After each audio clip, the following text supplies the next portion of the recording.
Please subscribe.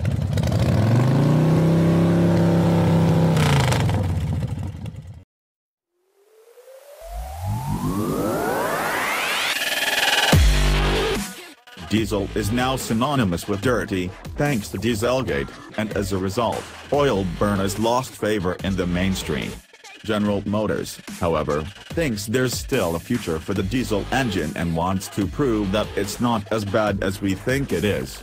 Enter the 2018 Chevrolet Cruze TD, a vehicle GM hopes will help dispel the stigma on oil burners and become an alternative to gas-powered econoboxes and hybrids. Under the hood of the 2018 Chevrolet Cruze TD is a 1.6-liter turbodiesel i4 good for 137 horsepower and 240 pounds-to-foot of torque. It's paired to a 9-speed automatic transmission that GM co-developed with Ford. At the track, the diesel-powered Cruze sprinted to 60 miles per hour in 8.4 seconds and finished the quarter mile in 16.5 seconds at 83.3 miles per hour, putting it on par with the gas-powered Mantle and the rest of the compact class in straight-line speed. Road test editor Chris Walton noted that with all of its torque available at 1,500 revolutions per minute, it can easily spin its front tires with the traction control off.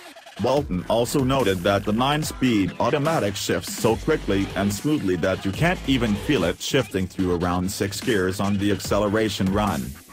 When it comes to braking, the 2018 Cruze TD stopped from 60 miles per hour in 116 feet, which is short for the class. Walton also noted that the brake pedal was firm and had a short travel and that braking performance was consistent. The 2018 Cruze TD finished the figure 8 in 26.9 seconds with a 0.64 grams average. On the skid pad the car generated an average of 0.86 grams. Testing director and figure 8 Kim Reynolds noted that at its limit, the Cruze TD has a lot of understeer and that even with the electronic nannies off, they're not fully disabled. Reynolds liked that the car was predictable and that it didn't torque steer you into corners. Once we were done at the track, we took the 2018 Cruze out on the road to see how it performs as a daily commuter on the streets of Los Angeles. One of the Cruze's standout features is its comfortable ride. The suspension does a great job isolating the cabin from potholes and bumps found across Los Angeles' less than perfect roads.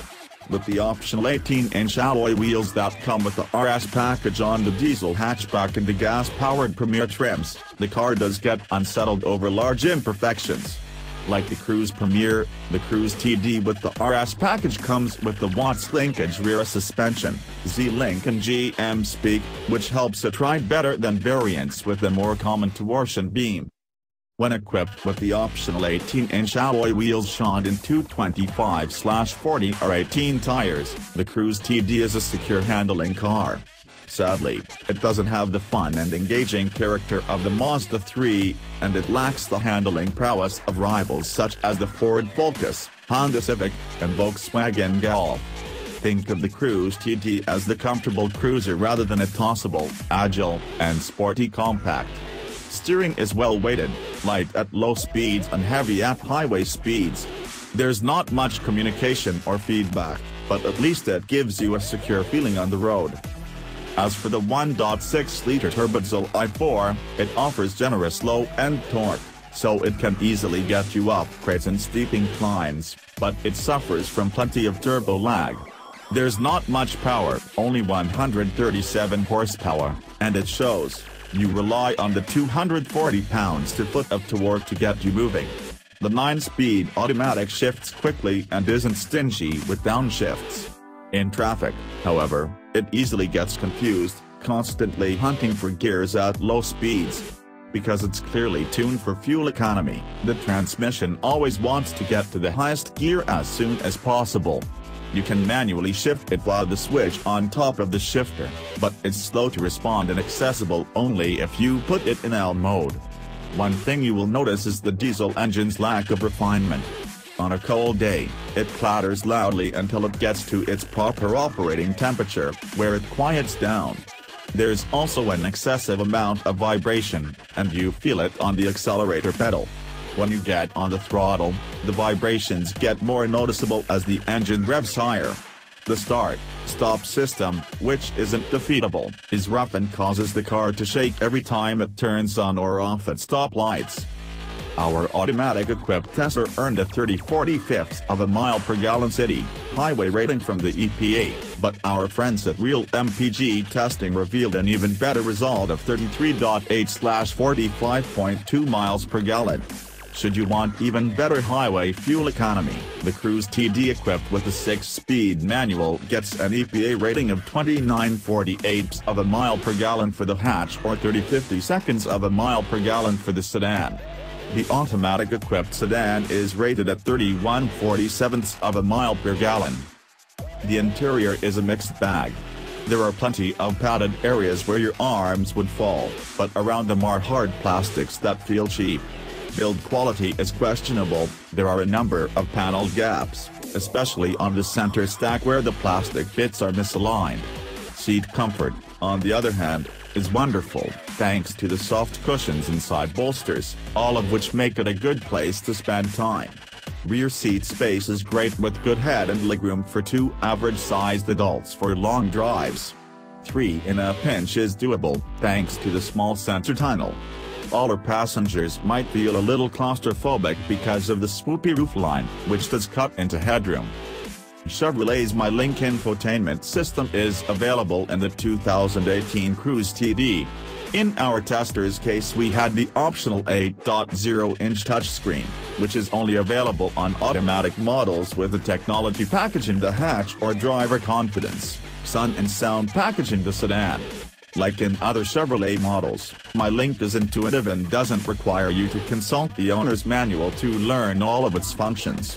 A 9-speaker Bose premium audio system is optional, and it offers great sound. However, it's behind the Harman family audio systems found in competitors from Subaru and Hyundai when it comes to clarity and crispness.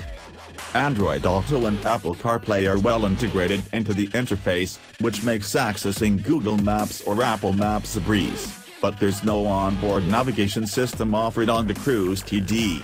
If you like using voice commands, accessing it here requires you to hold the voice command button on the steering wheel. Simply pressing it will toggle MyLink. Otherwise everything is straightforward, making it easy for those who aren't tech-savvy to learn. Everything can be accessed via voice commands, and like in other vehicles with Android Auto, you can access your entire playlist and music library. You also need to download the maps onto your phone ahead of time if you don't want to use up your data, or use the car's 4G LTE provided you have a subscription. At $31,765, our 2018 Chevrolet Cruise TD hatchback tester is expensive. That gets you better fuel economy than the gas-powered version, but you also lose out on active safety tech such as forward collision warning, high beam assist, a following distance indicator, lane departure warning, and lane keeping assist. Is it worth it? Not really. You get a smooth ride and plenty of torque, but the Cruise TD is no quicker than the gas-powered model, and you get fewer features while paying quite a bit more. It's no value proposition, but if you must have a diesel-powered compact car, there isn't really any other choice after Dieselgate. Just make sure you can deal with its lack of refinement.